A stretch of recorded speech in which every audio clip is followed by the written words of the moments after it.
Class हम लोग BOP का मीनिंग क्लियर कर चुके हैं, बैलेंस ऑफ पेमेंट किसे कहते हैं हमारी बात हो चुकी है, बैलेंस ऑफ पेमेंट के इकोनॉमिक ट्रांजैक्शंस क्या होते हैं वो भी हम डिस्कस कर चुके हैं, बैलेंस ऑफ ट्रेड क्या होता है वो भी हमारी बात हुई थी। उसके अलावा बैलेंस ऑफ ट्रेड के अलावा हम लोगों ने जो है बैलेंस ऑफ ट्रेड और बीओपी में डिफरेंस भी कर लिया था। अब उसके बाद बहुत important topic component of BOP. BOP के बैलेंस ऑफ पेमेंट के कितने कंपोनेंट्स हैं? तो बीओपी के दो कंपोनेंट्स है बेटा, दो पार्ट्स में बैलेंस ऑफ पेमेंट को बनाया जाता है, उसके दो अकाउंट्स होते हैं। बीओपी का सबसे पहला अकाउंट जिसका नाम है करंट अकाउंट, बीओपी का पहला अकाउंट करंट अकाउंट हिंदी चालू खाता, और बीओपी के दूसरे अकाउंट का नाम है कैपिटल अकाउंट हिंदी पूंजी खाता। ठीक है, एक एक करके समझना।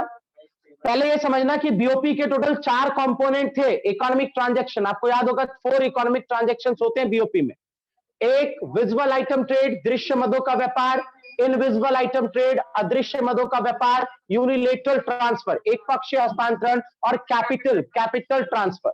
ये 4 टाइप का बीओपी में टोटल इकोनॉमिक ट्रांजैक्शन होता था, आपको पता होगा बेटा। इन चारों में से स्टार्टिंग के 3 कंपोनेंट को, इकोनॉमिक ट्रांजैक्शन के 3 कंपोनेंट को आपका करंट अकाउंट कवर करता है। अगर मैं करंट अकाउंट की डेफिनेशन अभी रीड करूंगा तो देखना उसमें 3 ही चीजें दिखेंगी आपको। पहला विजुअल आइटम का ट्रेड, दृश्य मदों का व्यापार, दूसरा इनविजिबल आइटम का ट्रेड, अदृश्य मदों का व्यापार, तीसरा यूनिलेटरल ट्रांसफर एक पक्षीय लेन देन का व्यापार। वो तीनों बीओपी के करंट अकाउंट में आ जाता है। और जो चौथा कंपोनेंट था बीओपी का कैपिटल ट्रांसफर पूंजीगत हस्तांतरण, तो उसको कैपिटल अकाउंट में रखा गया है।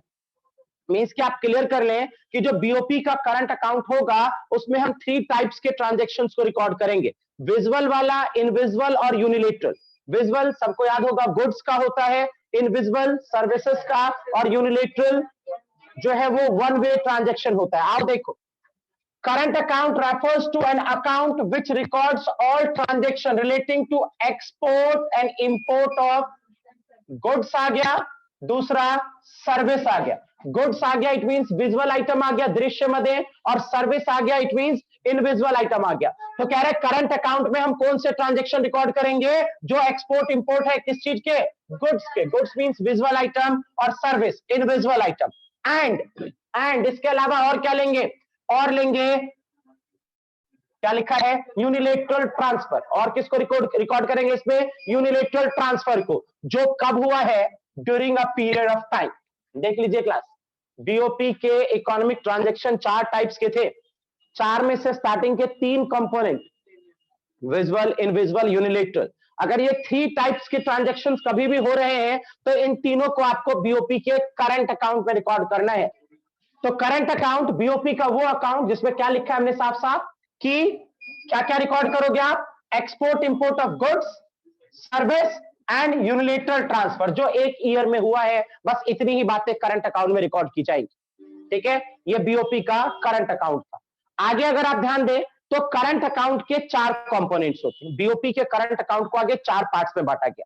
चीजें तो 3 ही थी, फिर 4 चीजें कैसे बन गई? विजुअल था आपका गुड्स वाला, दूसरा सर्विस, और तीसरा यूनिलेटर। तो बिल्कुल 3 तो वही है, लेकिन जो सर्विस वाला पार्ट है ना, सर्विस वाला एक्सपोर्ट इंपोर्ट ऑफ सर्विस, उसे 2 टुकड़ों में बांटा गया। मैं आपको क्लियर करूं, सर्विस 2 टाइप्स की होती है बेटा, एक होता है फैक्टर सर्विस, एक होता है नॉन फैक्टर सर्विस। हिंदी कारक सेवा, गैर कारक सेवा। फैक्टर सर्विस आप सब पहचानते हो, लैंड, लेबर, कैपिटल और एंटरप्रेन्योरशिप, ये 4 सर्विस को हम फैक्टर सर्विस बोलते हैं। और इसके अलावा अगर कोई और सर्विस है तो वो नॉन फैक्टर सर्विस है। और हमने बीओपी के करंट अकाउंट में फैक्टर और नॉन फैक्टर के लिए अलग अलग पॉइंट बनाए, तो इसलिए 2 पॉइंट बन गए। सर्विस 2 टुकड़ों में डिवाइड होके और 2 पॉइंट बन गया सर्विस का। आओ देखो, सबसे पहला क्या है? सबसे पहला कंपोनेंट देखो, बीओपी का कंपोनेंट है करंट अकाउंट, और करंट अकाउंट का पहला कंपोनेंट है export and import of goods. कि भाई गुड्स का एक्सपोर्ट इंपोर्ट आपको इसमें सबसे पहले कवर करना है। गुड्स, मैं जब से बोल रहा हूं गुड्स विजुअल आइटम है ना, और साफ साफ क्या लिखा हुआ है कि अगर आपने गुड्स कभी एक्सपोर्ट किया, बेचा विदेशी देशों को, तो वहां से फॉरेन करेंसी आपके पास आएगी, फॉरेन करेंसी का इनफ्लो होगा। तो बीओपी के करंट अकाउंट के क्रेडिट साइड में, बीओपी के भाई export of goods visual item, तो बीओपी के करंट अकाउंट में आएगा। और करंट अकाउंट में भी कौन सी तरफ, अगर आपने एक्सपोर्ट किया तो पैसों का इनफ्लो हो रहा है ना, तो क्रेडिट साइड में आ जाएगा, ठीक है। और अगर आपने इंपोर्ट किया, तो अगर आपने फॉरेन कंट्री से गुड्स का इंपोर्ट किया तो बीओपी के करंट अकाउंट के डेबिट साइड में आ जाएगा। इसमें बस इतनी सी बात है। ये देखो, अगर आप एक्सपोर्ट कर रहे हो तो क्रेडिट साइड, जो पॉजिटिव साइड है, उधर रिकॉर्ड करोगे क्योंकि फॉरेन करेंसी का इनफ्लो होगा। और अगर आप इंपोर्ट कर रहे हो, आयात कर रहे हो, तो फॉरेन करेंसी का आउटफ्लो होगा, तो डेबिट साइड मींस की नेगेटिव साइड में रिकॉर्ड करोगे। पहला कंपोनेंट। आप चल रहे हो किस पे, करंट अकाउंट के, बीओपी के करंट अकाउंट के फर्स्ट कंपोनेंट पे, जिसका नाम था एक्सपोर्ट इंपोर्ट ऑफ गुड्स, ठीक है। दूसरा, एक्सपोर्ट इंपोर्ट ऑफ सर्विसेज। अब सर्विसेज तो दो टाइप्स की है, तो यहां पे कौन से सर्विस की बात करेंगे हम, यहां पे हम बात करेंगे नॉन फैक्टर सर्विस, गैर कारक सेवा, मतलब लैंड, लेबर, कैपिटल, एंटरप्रेन्योरशिप की बात नहीं करेंगे। उसके अलावा बाकी सारे सर्विस यहां पे हम कवर कर रहे हैं। अब क्या बोला गया बेटा, अगर आप किसी कंट्री को नॉन फैक्टर सर्विस दोगे तो वहां से फॉरेन करेंसी का इनफ्लो होगा, फॉरेन करेंसी आपके पास आएगी, तो आप बीओपी के करंट अकाउंट के क्रेडिट साइड लिख दोगे। और अगर आपने किसी कंट्री से कोई नॉन फैक्टर सर्विस लिया, तो आप नॉन फैक्टर सर्विस ले रहे हो तो अब आपको पेमेंट करनी पड़ेगी, है ना, तो बीओपी के करंट अकाउंट के डेबिट साइड, ठीक है। एक्सपोर्ट इंपोर्ट ऑफ सर्विस में हमने कवर किया नॉन फैक्टर सर्विस को, पहली बात तो गैर कारक सेवा।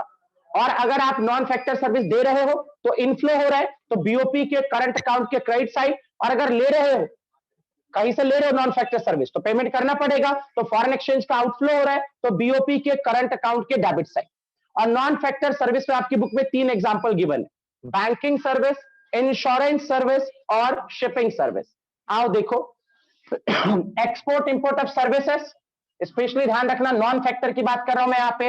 अगर आप किसी को सर्विस दे रहे हो तो आपके पास पैसे रिसीव्ड होंगे आपको, तो आप क्रेडिट साइड रिकॉर्ड करोगे। और अगर आप कहीं से सर्विस ले रहे हो तो आपको पेमेंट करना पड़ेगा, तो आप कहां रिकॉर्ड करोगे, डेबिट साइड। तीसरा यूनिलेटरल ट्रांसफर किसे कहते हैं, हमने इकोनॉमिक ट्रांजैक्शन में पढ़ा था यूनिलेटरल ट्रांसफर।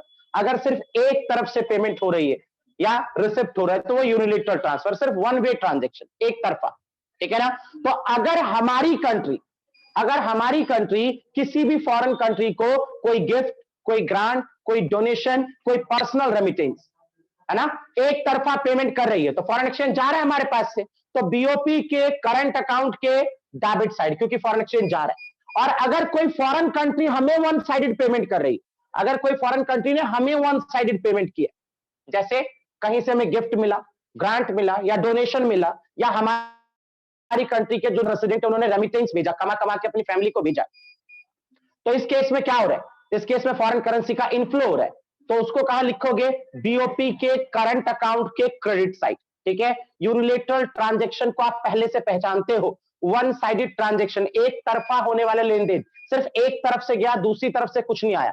तो अगर हमने किसी को वन वे पेमेंट किया है तो हमारे लिए आउटफ्लो है, तो बीओपी के करंट अकाउंट के डेबिट साइड में आ जाएगा। और अगर हमें मिल रहा है तो हमारे लिए इनफ्लो है, तो बीओपी के करंट अकाउंट के क्रेडिट साइड आ जाएगा। आओ देखो क्या लिखा हुआ है, यूनिलेटरल ट्रांसफर मीनिंग तो पहले ही बात हो चुकी है कि भाई वन वे ट्रांजैक्शंस होते हैं, एक तरफा होता है, गिफ्ट, ग्रांट, डोनेशन। और अगर रिसिप्ट हुआ आपको, अगर आपको कहीं से यूनिलेटरल ट्रांसफर मिला तो बीओपी में क्रेडिट साइड, और अगर आपने पेमेंट किया तो बीओपी में डेबिट साइड, ठीक है। इन बातों के अलावा मैंने आपको कहा कि सर्विस दो पार्ट्स में डिवाइड है, तो अभी तो नॉन फैक्टर हुआ ना, एक सर्विस पर रह गया फैक्टर सर्विस, कारक सेवा।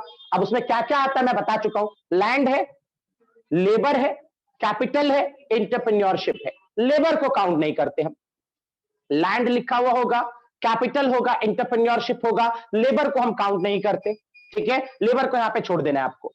तो देखो क्या है, क्या लिखा हुआ है कि अगर आपको इनकम रिसिप्ट हो रही है, क्यों इनकम रिसिप्ट हो रही है, क्योंकि आपने फॉरेन कंट्री को लैंड, कैपिटल और एंटरप्रेन्योरशिप दिया है। आपने अगर किसी कंट्री को लैंड, कैपिटल और एंटरप्रेन्योरशिप, भूमि, पूंजी और उद्यम दिया है, तो आपको इनकम मिलेगी। अब पैसों का इनफ्लो हो रहा है, तो बीओपी में कहां पे जाओगे आप, करंट अकाउंट में कौन सी तरफ जाओगे, क्रेडिट साइड, ठीक है। और अगर आपकी कंट्री के रेसिडेंट किसी दूसरी कंट्री से फैक्टर सर्विस ले रहे हैं, ठीक है, जैसे कि आपने कहीं से किसी कंट्री से लैंड, कैपिटल और एंटरप्रेन्योरशिप लिया, तो इस बार आपको पेमेंट करना पड़ेगा मींस बीओपी के कौन सी तरफ चला जाएगा, ये डेबिट साइड चला जाएगा। देखो क्या क्या लिखा हुआ है, इंटरेस्ट है, रेंट है, और आप क्या लिख सकते हो, प्रॉफिट, कहीं पे वेजेस नहीं लिखा होगा, ठीक है। ये है आपके पास टोटल बातें। मैं एक बार रिपीट कर देता हूं, सुनना ध्यान से।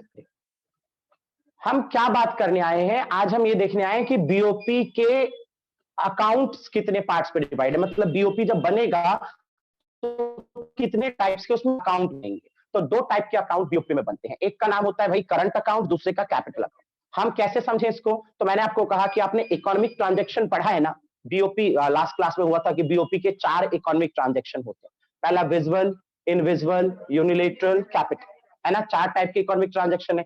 4 में से ये 3 स्टार्टिंग के 3 टाइप के ट्रांजैक्शन अगर हो रहे हैं तो वो इसमें रिकॉर्ड होगा, और अगर ये वाला ट्रांजैक्शन हो रहा है, कैपिटल अकाउंट ट्रांजैक्शन हो रहा है, तो वो इसमें रिकॉर्ड होगा, बात खत्म।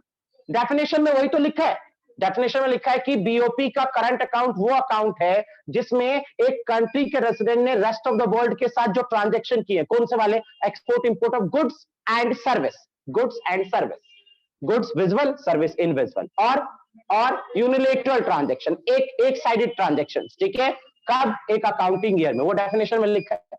कंपोनेंट वैसे तो 3 ही बनने चाहिए, लेकिन यहाँ पे 4 बन गए, कैसे बन गए, सर्विस को हमने 2 टुकड़ों में तोड़, कारक, दूसरा गैर कारक, फन फैक्ट, ठीक है, बना दिए। पहला कंपोनेंट बनाया हमने एक्सपोर्ट इंपोर्ट ऑफ गुड्स या विजुअल आइटम ट्रेड।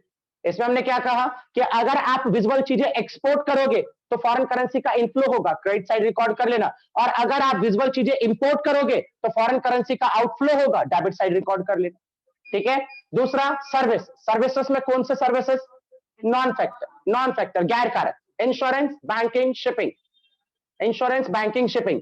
अगर आप किसी से ये नॉन फैक्टर सर्विस ले रहे हो तो फॉरेन एक्सचेंज की पेमेंट करनी होगी आपको, पैसे आप दोगे तो बीओपी के करंट अकाउंट के डेबिट साइड, और अगर आपने किसी कंट्री को नॉन फैक्टर सर्विस दिया है तो वो आपको पेमेंट करेगा बीओपी के करंट अकाउंट के क्रेडिट साइड, ठीक है, सबको यहां तक। उसके बाद third one, unilateral transaction, one way transaction, gift, grant, donation, personal remittance. अगर आपको कहीं से ये मिल रहा है तो आपके लिए इनफ्लो है तो करंट अकाउंट में आएगा, और कहां पे आएगा, क्रेडिट साइड आ जाएगा। और अगर आपकी कंट्री का कोई रेजिडेंट किसी दूसरी कंट्री को गिफ्ट, ग्रांट या डोनेशन दे रहा है तो अब आपके लिए आउटफ्लो है, अब आपको क्या करना है, बीओपी के करंट अकाउंट के डेबिट साइड। और चौथा कंपोनेंट हमने क्या बना दिया, factor income from abroad and factor income to abroad, कि वहां से कितनी इनकम आपको मिली और कितना आपने दिया, ठीक है। अगर आपने कोई फैक्टर सर्विस, लैंड बोला गया, लेबर नहीं बोला गया, यहाँ पे कैपिटल और एंटरप्रेन्योरशिप बोला गया, ठीक है, अगर ये सर्विस आप किसी को दे रहे हो तो वहां से आपको इनकम मिलनी है तो बीओपी के करंट अकाउंट के क्रेडिट साइड, और अगर आप कहीं से सर्विस ले रहे हो तो आपको पेमेंट करना पड़ेगा तो बीओपी के करंट अकाउंट के डेबिट साइड, ठीक है। ये था आपका करंट अकाउंट और उसके कंपोनेंट्स, ठीक है। करेंगे इसके बारे में, इसकी बैलेंसिंग कैसे करते हो नेक्स्ट क्लास में बात करेंगे, पहले इस पे आ जाओ।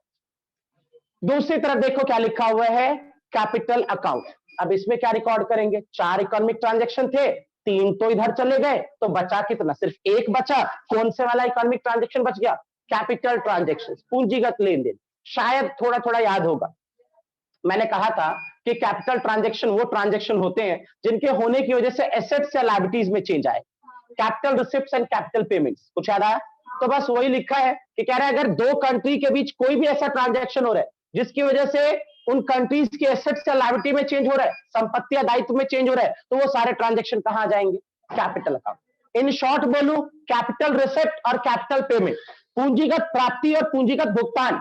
अगर थोड़ा सा भी याद हो, मैंने कहा था कैपिटल रिसिप्ट किसे कहते हैं, वो रिसिप्ट जिससे या तो एसेट्स घट गई या लायबिलिटी बढ़ गई, वो कैपिटल रिसिप्ट होती है। और कैपिटल पेमेंट किसे कहते हैं, कैपिटल पेमेंट भाई जिसकी वजह से या तो एसेट्स बढ़ गया या लायबिलिटीज डिक्रीज हो गई। तो अगर कोई भी ऐसा ट्रांजैक्शन हो रहा है, कोई भी ऐसा ट्रांजैक्शन हो रहा है जो एक कंट्री के एसेट्स या लायबिलिटीज को इफेक्ट कर रहा है, तो वो ट्रांजैक्शन बीओपी के कैपिटल अकाउंट में आएगा। आओ देखो, कहता है capital account of BOP records all transaction between resident of a country and rest of the world.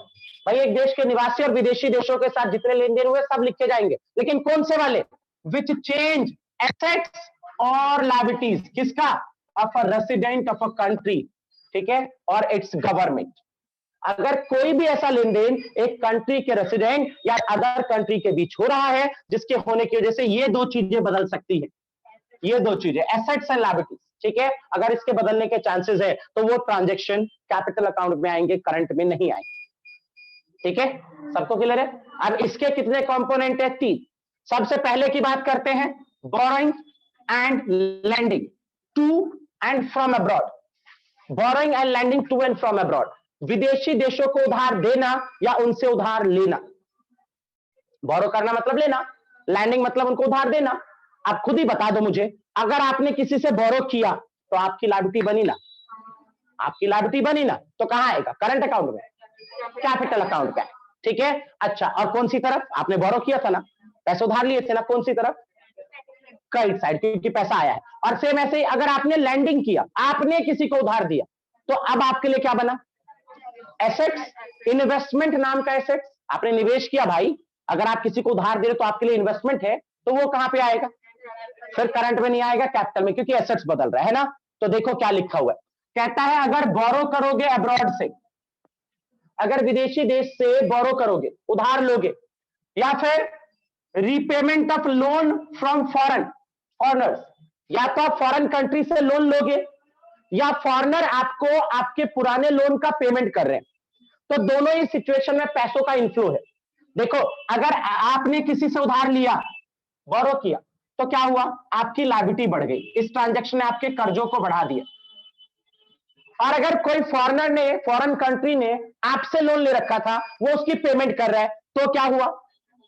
आपके एसेट्स घट गए। कोई बताएगा कौन से वाला एसेट्स?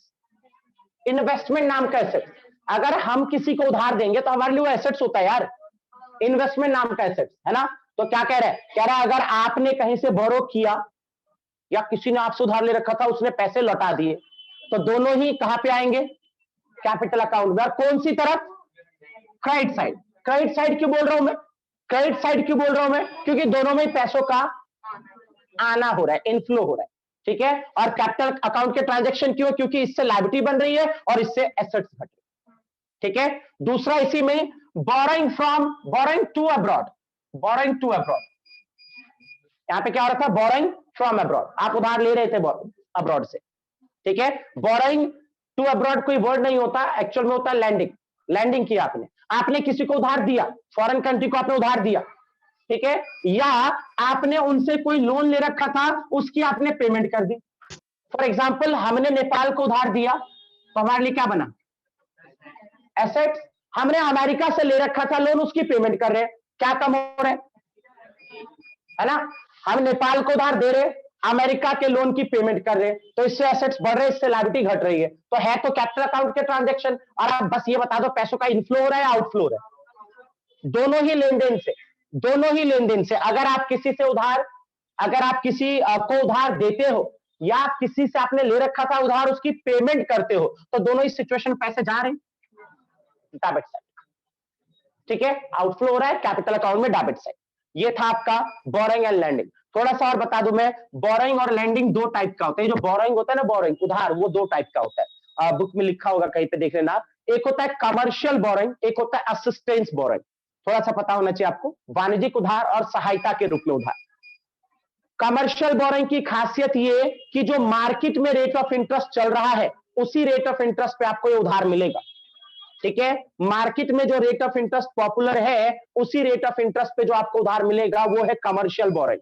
और असिस्टेंस बोरोइंग की खासियत ये कि मार्केट रेट ऑफ इंटरेस्ट से कम पे, डिस्काउंट पे आपको जो उधार मिल जाए, वो असिस्टेंस बोरोइंग। अब सहायता के रूप में उधार, आप किसी को ये कह के उधार दे रहे हो कि ले तेरी हेल्प कर रहा हूं, है ना, और तो भी क्या आप उससे वही ब्याज लोगे जो सारी दुनिया एक दूसरे से ले रही? पूरे मार्केट में मान लो 10% का रेट पॉपुलर है ना। अगर आपसे कोई उधार बिजनेस के लिए मांगता है तो आप 10 पे दोगे, तो कमर्शियल बोरोइंग बोल दिया हमने इसे। अच्छा, किसी ने बोला यार हमारे यहाँ पे बड़ी फाइनेंशियल प्रॉब्लम है, हमें उधार दे दो, तो क्या अभी भी तुम उसे 10% पे दोगे? अब डिस्काउंट रेट पे दोगे, और उसी को कहते हैं असिस्टेंस बोरोइंग। याद रखें, बोरोइंग उधार दो टाइप का होता है, कमर्शियल हिंदी वाणिज्यिक, और असिस्टेंस हिंदी सहायता के रूप में उधार। कमर्शियल बोरोइंग बाजार ब्याज दर पे दिया जाता है, मार्केट रेट ऑफ इंटरेस्ट पे हम सामने वाली कंट्री को देते हैं, और असिस्टेंस बोरोइंग हम मार्केट रेट ऑफ इंटरेस्ट से कम पे देते हैं। तो वापस से सुनो यहां तक पहले, कैपिटल अकाउंट, वर्ड क्लियर है? कैपिटल अकाउंट एक कंट्री ने रेस्ट ऑफ द वर्ल्ड के साथ जितने भी ट्रांजैक्शन किए जिसकी वजह से क्या होने वाला है, या तो एसेट्स या तो लायबिलिटी चेंज होने वाली है, कंट्री की या कंट्री के रेसिडेंट की, ठीक है, वो सारे ट्रांजैक्शन कैपिटल अकाउंट में आएंगे। तीन टाइप के कंपोनेंट है इसके अंदर, तीन चीजें हमने पहला उठाया है अभी, borrowing and lending to and from abroad, विदेशों को उधार देना या विदेशों से उधार लेना, ठीक है। उसके अंदर हमने फर्स्ट पॉइंट कहा कि अगर हम किसी फॉरेन कंट्री से बोरो करते हैं, अगर हमने किसी कंट्री से बोरो किया है, उधार लिया है, या किसी ने हमसे ले रखा था, उसने पेमेंट कर दी, हम अमेरिका से उधार ले रहे हैं, ठीक है, और मान लो कोई भी एक कंट्री उठा लो, कोई भी एक कंट्री, ठीक है, उसने हमसे उधार ले रखा था, उसने हमें पेमेंट की है, तो दोनों ही सिचुएशन में पैसा आया है बीओपी के कैपिटल अकाउंट के कौन सी तरफ, क्रेडिट साइड। और क्यों कैपिटल अकाउंट में, क्यों? क्योंकि देखो जब हमने उधार लिया तो हमारी लायबिलिटी बनी, और किसी ने जब हमारे पेमेंट कर दी तो हमारे एसेट्स डिक्रीज हो गए, इन्वेस्टमेंट नाम का एसेट डिक्रीज हो, ठीक है। दूसरा, इसी में दूसरी बात कि अगर आप किसी को उधार देते हो, लैंडिंग करते हो, लैंडिंग टू अब्रॉड, विदेशी देश को उधार देते हो, या आपने कोई लोन ले रखा था उसकी आप पेमेंट करते हो, तो दोनों ही केस में फॉरेन करेंसी जा रहा है, तो पहली बात तो डेबिट साइड। और कैपिटल अकाउंट में क्यों? क्योंकि जब आप उधार दे रहे हो तो आपके लिए एसेट्स बन रहा है ना, आपके लिए एसेट्स बन रहा है, और पुराने लोन की पेमेंट कर रहे हो तो लायबिलिटी कम हो रही है, तो इसलिए जो है यहां दूसरा कंपोनेंट क्लास, दूसरा कंपोनेंट, पहला था borrowing and lending to and from abroad हो गया, दूसरा investment, investment to and from abroad, विदेशी देशों से निवेश, विदेशी देशों को निवेश। अब देखो बहुत सिंपल, अगर फॉरेन कंट्री की गवर्नमेंट या फॉरेन कंट्री का रेसिडेंट, वहां का निवासी या वहां की सरकार आपके शेयर्स में, है ना, आपकी कंट्री के शेयर्स में, आपकी कंट्री के एक वर्ड यूज किया गया होगा शेयर्स के अलावा,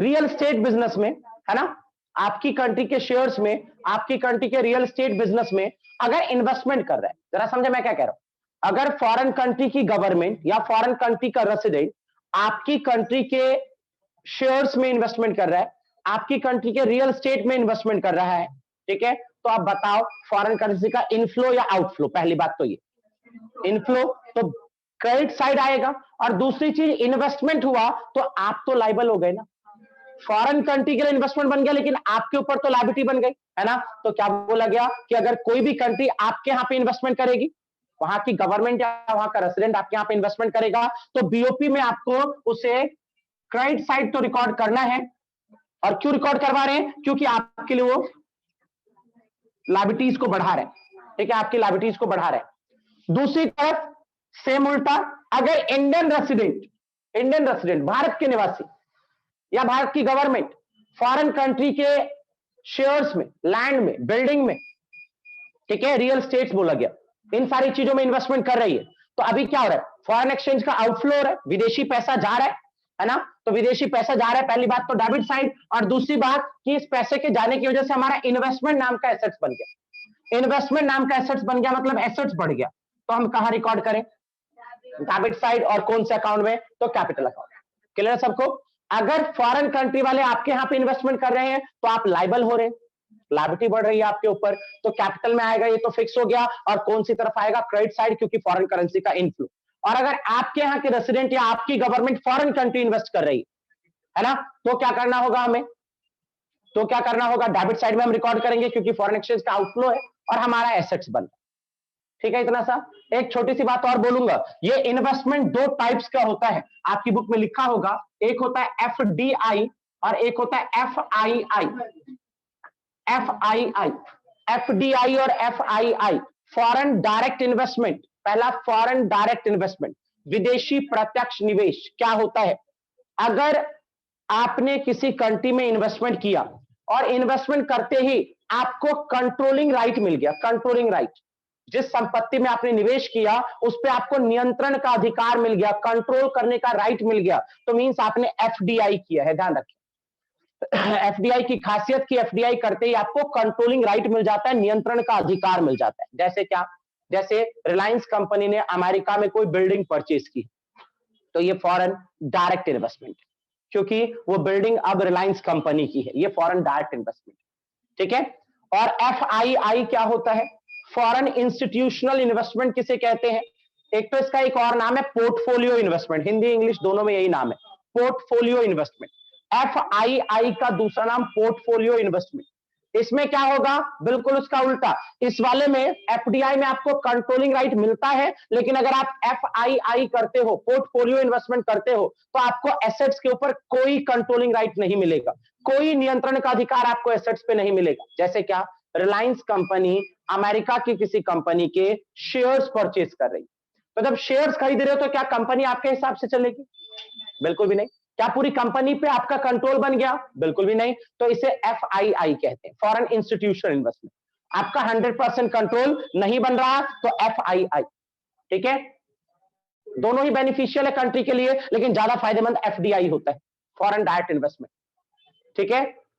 अमेरिका की कोई कंपनी आके यहाँ पे प्रोडक्शन करना स्टार्ट कर दे, जमीन यहाँ पे ले, मशीन यहाँ पे परचेज करे और प्रोडक्शन करना स्टार्ट करे, तो हम कहेंगे FDI कर रही है अमेरिका, ठीक है। और अगर सीन उल्टा है, अमेरिका की कोई कंपनी इंडिया की किसी कंपनी के शेयर्स परचेज कर रही है, तो हम बोलेंगे FII है, ठीक है। FDI में कंट्रोलिंग राइट होता है, FII में कोई कंट्रोलिंग राइट नहीं होता।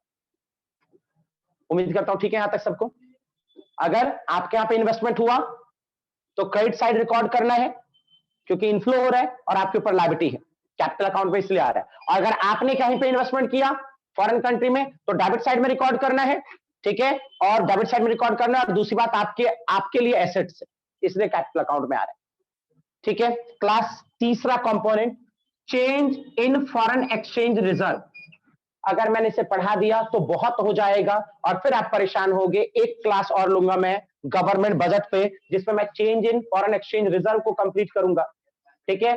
उसके अलावा बैलेंसिंग कैसे होता है वो बताऊंगा कि करंट अकाउंट का टोटल कैसे निकालते हैं, कैपिटल अकाउंट का टोटल कैसे निकालते हैं, और उसके अलावा ऑटोनमस और एकोमोडेटिंग आइटम में डिफरेंस, ये सब अगली क्लास पे छोड़ दीजिए।